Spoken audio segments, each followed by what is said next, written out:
जय श्री राम दोस्तों, स्वागत है आपका हमारे एक शानदार वीडियो में। तो दोस्तों आज हम समझने वाले हैं ए थिंक ऑफ ब्यूटी का सेंट्रल आइडिया, जो कि हमारे बोर्ड एग्जाम के लिए बहुत ही ज़्यादा इम्पोर्टेंट है।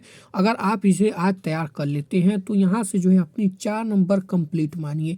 और एक बात और ध्यान दीजिएगा कि जो हमारा सेंटर आइडिया में हमारे जो 3 बहुत ही महत्वपूर्ण सेंटर आइडिया, एक हमारा होता है माई मदर है 66 सेंटर आइडिया है, और एक हमारा कीपिंग क्वाइट है, और उसके बाद जो हमारा थर्ड नंबर है ये थिंक ऑफ ब्यूटी। और ये जो हमारा थिंक ऑफ ब्यूटी है, इस बार मैं कंफर्म कर सकता हूँ, 100% गारंटी के साथ कर सकता हूँ कि अगर आप इसे याद तैयार कर लेते हैं तो यहाँ से आप 4 नंबर कंप्लीट मानिए। क्योंकि यह जो इस बार आपके बोर्ड एग्जाम में आएगा ही आएगा, क्योंकि 1-2 साल से क्या है, इसका थोड़ा सा गैप हुआ है।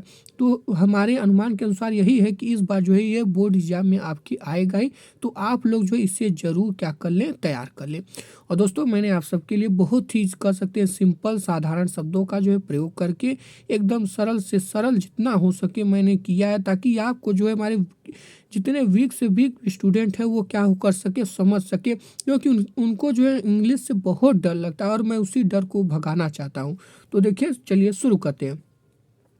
The poem A think of beauty is composed bye John कीट। यानी द पोयम यानी हमारी यह कविता, ए थिंक ऑफ ब्यूटी यानी यह कह सकते हैं कि ए थिंक ऑफ ब्यूटी मतलब सुंदर वस्तुएं, एज माने है, कंपोस्ट माने होता है रचित, किसके द्वारा, बाय जॉन कीट यानी जो हमारे कवि हैं जॉन कीट के द्वारा। यानी सुंदर वस्तुएं जो हमारी क्या कह सकती हैं थिंक ऑफ ब्यूटी है, वह किसके द्वारा रचित है, जॉन कीट के द्वारा। ठीक है, उसके बाद देखिए आप क्या होता है, in this poem the poet, यहाँ थोड़ा ध्यान रखिएगा, यहाँ टी लिख दीजिएगा, थोड़ा सा मिस्टेक हो गया था। Tell that the beautiful things are the sources of great joy and happiness. यानी इन दिस पोयम यानी इस कविता में, द पोएट यानी हमारे जो कवि हैं, टेल्स यानी बात करना चाहते हैं किसके बारे में, दैट द ब्यूटीफुल थिंग्स यानी जो हमारी सुंदर वस्तुएं हैं, are the sources of great joy and happiness. यानी मतलब यहाँ पर जो हमारे कवि क्या कहना चाहते हैं कि ग्रेट जॉय एंड हैप्पीनेस यानी जो हमारी आनंद और खुशियाँ हैं उसका मेन जो है सोर्सेज माने क्या होता है, साधन। यानी कौन है, सुंदर वस्तुएं। यानी जो हमारी सुंदर वस्तुएं हैं वह जो है हमारे आनंद और खुशियों का जो कर सकते हैं मेन इंपॉर्टेंट क्या है, साधन है।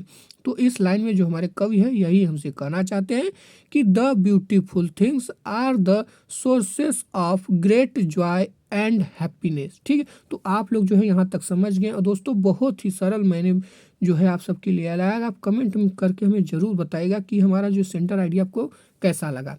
उसके बाद देखिए आप, therefore beautiful things are worth treasuring. यानी देयर फॉर माने होता है इसलिए, ब्यूटीफुल थिंग्स यानी सुंदर वस्तुएं, आर वर्थ ट्रेजरिंग का मतलब होता है बहुमूल्य खजाना। यानी जो हमारी सुंदर वस्तुएं हैं वह हमारे लिए क्या है, बहुमूल्य खजाना है। ठीक है, उसके बाद देखिए आप, with the passing of time A think of beauty become more joyful. यानी विथ द यानी पासिंग ऑफ टाइम यानी समय बीतने के साथ, यानी समय बीतने के साथ ए थिंक ऑफ ब्यूटी यानी सुंदर वस्तुएं बिकम मोर जॉयफुल। यानी जो हमारी सुंदर वस्तुएं हैं वो क्या हो जाती है, और भी ज़्यादा क्या हो जाती है हमारे लिए, आनंददायक। यानी जॉयफुल माने होता है कोई भी चीज़ आनंद जो हमें देता है वही हमारे क्या लिए हो जाता है, आनंददायक। तो हमारी जो सुंदर वस्तुएं हैं समय बीतने के साथ हमें जो है और भी आनंददायक होने लगती हैं। तो यहाँ तक समझ गए। उसके बाद देखिए 2 लाइन और है और उसे हम समझ लेते हैं और उसके बाद हमारा जो है कंप्लीट हो जाता है।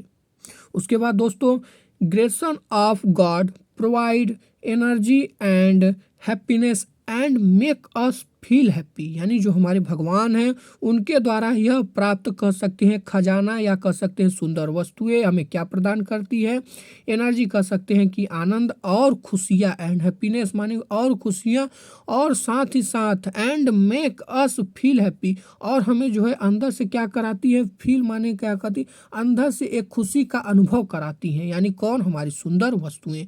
तो दोस्तों देख सकते हैं मैंने आप सबके लिए बहुत ही सिंपल कह सकते हैं सरल सरल शब्दों का प्रयोग करके ए थिंक ऑफ ब्यूटी का जो है सेंटर आइडिया लाया हूँ, तो आप लोग जो है इसे एक बार ज़रूर नोट कर लीजिएगा और एक बार समझ लीजिएगा। और साथ ही साथ एक बार अगर इसका जो है आप एक्सरसाइज मतलब अभ्यास कर लेंगे तो यह जो है आपके लिए आज कन्फर्म हो जाएगा।